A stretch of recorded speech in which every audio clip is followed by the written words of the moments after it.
Income tax विभाग की तरफ से बार बार टैक्स पेयर से अनुरोध किया जाता है कि वे इनकम टैक्स रिटर्न यानी आईटीआर फाइल करते समय सभी जानकारियां ठीक ठीक दें। लेकिन कई बार टैक्स पेयर्स कुछ जानकारियों को गैर जरूरी मानकर जाने अनजाने में जो जानकारी है उसको छिपा लेते हैं। लेकिन अब ऐसा करना आपको काफी महंगा पड़ सकता है। अगर विदेशी संपत्ति या विदेशों से हुई कमाई को आपने छुपाया तो 10 लाख रुपए तक का जुर्माना लग सकता है। अब क्या है इनकम टैक्स डिपार्टमेंट का ये कानून, ये नियम क्यों लाया गया, इस जुर्माने से बचने के लिए आपको क्या करना चाहिए, बताएंगे सब कुछ आज की इस डिटेल रिपोर्ट में। नमस्कार, आप देख रहे हैं मनी 9 और मैं हूं आपके साथ विशाल शर्मा। सबसे पहले जुर्माने वाली बात से कहानी की शुरुआत करते हैं। इनकम टैक्स डिपार्टमेंट ने पिछले रविवार को टैक्स पेयर्स को आगाह किया कि आईटीआर में विदेश में स्थित संपत्ति या विदेशों में अर्जित आय का खुलासा न करने पर कालाधन विरोधी कानून के तहत 10 लाख रुपए का जुर्माना लग सकता है।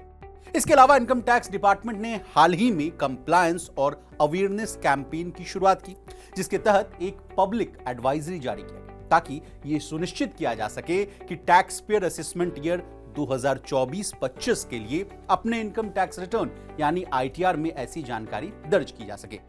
अब आपके मन में यह सवाल जरूर आ रहा होगा कि विदेशी संपत्ति किसे कहते हैं। तो बता दें, आयकर विभाग के अनुसार भारत के जिस भी नागरिक के पास विदेश में बैंक खाता, बीमा पॉलिसी, कंपनियों में हिस्सेदारी, अचल संपत्ति, custodial account, share, debt, trust या कोई अन्य पूंजीगत संपत्ति है तो उसे अपने आईटीआर में विदेशी संपत्ति या आय का पूरा डिटेल देना होगा।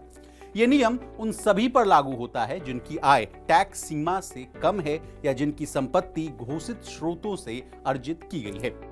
अब सीबीडीटी यानी केंद्रीय प्रत्यक्ष कर बोर्ड ने इस पूरे मामले पर क्या कहा है, यह भी जानिए।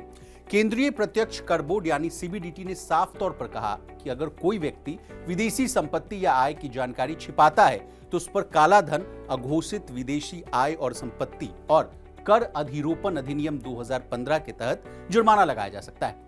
बता दें, इस मुहिम के तहत सीबीडीटी उन सभी लोगों को एसएमएस और ईमेल भी भेजेगा जिन्होंने असेसमेंट ईयर 2024-25 के लिए अपना आईटीआर जमा कर दिया है। इन संदेशों में यानी इन मैसेज में उन लोगों को विशेष तौर पर शामिल किया जाएगा जिनके पास बायलैटरल और मल्टीलैटरल एग्रीमेंट्स के तहत विदेशी खाते या संपत्ति होने या विदेशी स्रोतों से आय प्राप्त करने की संभावना है। अब जाते जाते क्या है इस मुहिम का मकसद, ये एडिशनल जानकारी भी ले लीजिए। देखिए, इस मुहिम का मकसद लोगों, खास तौर से जिनके पास बहुत ज्यादा मूल्य की विदेशी संपत्ति है, ये याद दिलाना और मार्गदर्शन करना है कि वे अपने आईटीआर में विदेशी संपत्ति शेड्यूल को सही से भरें। बता दें, देर से या अपडेटेड आईटीआर दाखिल करने की आखिरी तारीख भी 31 दिसंबर 2024 है। याद रखें, सही और पूरी जानकारी देना आपकी जिम्मेवारी है। ऐसा न करने पर आपको कानूनी कार्रवाई का सामना करना पड़ सकता है। अब हमने आपको इनकम टैक्स डिपार्टमेंट के कानूनी कार्रवाई से बचने के तमाम उपाय बता दिए। आपको हमारी ये डिटेल्ड रिपोर्ट कैसी लगी कमेंट करके जरूर बताइएगा। इसी तरह बिजनेस जगत से जुड़ी तमाम ताजा तरीन खबरों के लिए बने रहिए हमारे साथ और देखते रहिए मनी 9।